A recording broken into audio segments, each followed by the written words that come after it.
Welcome back to Strange Form. Today we are looking at the TB League 30th anniversary version of Joseph Michael Linsner's Dawn.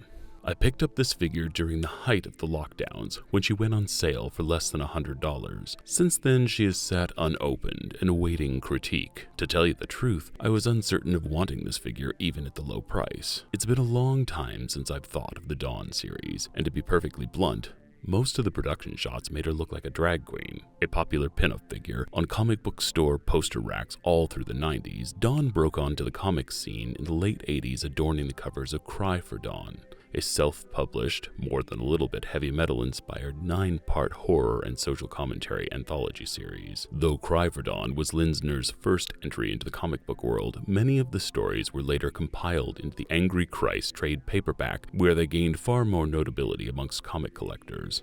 Published under the Sirius and Dogstar label, Angry Christ would quickly be preceded by Drama, a one-off series of short stories, most of which were originally supposed to be included in the Cry for Dawn series before it ended. A few of these stories leading directly into the 6-part Dawn series, which would be the first to star the titular character, and later be released under the subtitle Lucifer's Halo. After that, there were a myriad of short stories, one-offs, and pin-up books, but none so popular as that original 6-part Lucifer's Halo series, and most of the toys, collectibles, and posters released over the years, including this one, have been directly inspired by that particular 6-part series. The package is the dual magnetic flap design you find on most of TB League's figures. Inside, the figure and accessories are nestled into a series of foam trays. My first impression? This is the first figure I've seen with a stock TB League large bust body that actually fits the design of the original character. And remember, in the 90s, you got away with presenting this as intellectual by simply shouting the word fertility goddess over and over and over again. In hand, the leather-like material is thick and extremely well tailored. I will say right off, I am a little disappointed that the hands are not the green gloves she is sporting even on the back of the box, but it's nothing that a little paint or a third-party set of hands can't fix. The accessories included are a set of metallic gauntlets. Fortunately, the paint scheme on these is not simply a single-tone metallic, but instead has some brown and red rust contouring around the seams and small details. She also has 2 sets of spurs that fit just above the armored shoes. I appreciate them sectioning these out because this definitely helps foot and ankle articulation. And the same aforementioned micro paint detailing can be seen from the gauntlets. And of course her head. In a lot of production shots, the head plays as broader and slightly more masculine, but in hand she looks somewhat like Sophie Belinda Jones, crossed with Drew Barrymore. And of course, what 90s goth girl is going to be complete without a leather dog collar choker?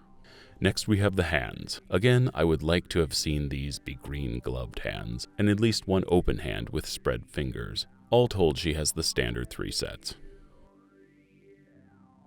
And lastly, we have Lucifer's throwing star.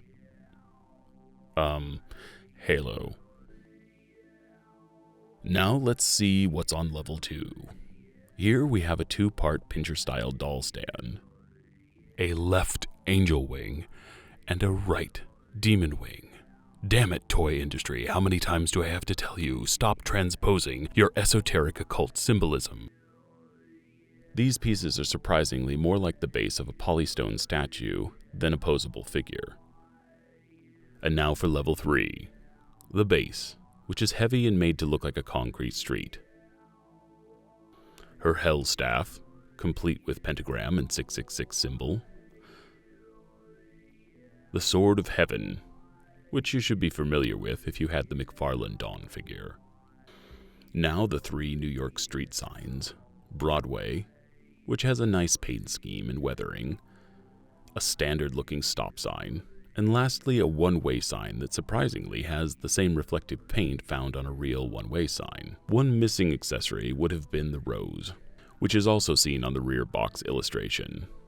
But that's an easy enough one to make yourself. All told, not including the doll herself, we have around 20 accessories in the box. So a pretty large assortment for a figure I spent under $100 on. Now let's get up close and personal. The first thing I was wondering when extracting her from the box is if she can manage the same pose as the cover she is based on. Turns out, yes. Yes, she can. Or at least fairly close. TB League's Dawn is an extremely striking and detailed representation of the character. And what of that character? Is she more than just an ethereal Hooters waitress? I think the profundity of these comic books is going to be directly tied to how close you are to being a 16-year-old boy.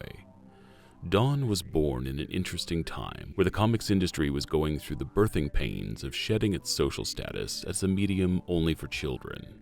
In this time, superheroes were slowly becoming passé, and readers were increasingly interested in stories of subtext and subtlety, and a fair bit of nuance when it came to the social commentary. From Johnny the Homicidal Maniac to Neil Gaiman's Sandman, the comic book industry was growing up, and readers' tastes were becoming increasingly refined. The stories in Cry for Dawn struck a nerve with many young readers, playing with themes such as love, loss, and infidelity, teen pregnancy, the feeling of male inadequacy, and religious themes through social structures, including a story that feels uncomfortably like a direct condemnation of Eric Clapton. And though somewhat pretentious, the stories of angels and demons that followed in the Lucifer's Halo story arc are more akin to the aforementioned Sandman than Todd McFarlane's Spawn, i.e., ditching superhero adventurism in favor of hip-shot philosophical discussions and true occult symbolism. Furthermore, in all honesty, it was pin-up characters like Dawn that helped pave the way for a resurgence in burlesque as a celebrated art form. Meaning the arguments around whether characters like her were a demeaning objectification or empowering forced many into a proto-intellectual conversation about sexuality and feminism. No, Dawn was not the only touch point for this conversation, nor was she even the most important.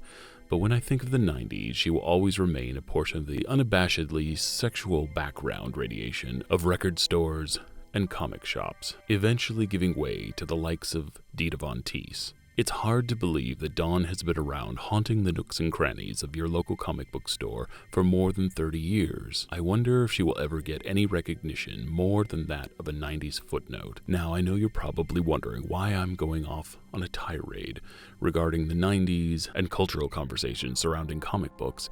It's largely because there's not a whole heck of a lot to say about the figure.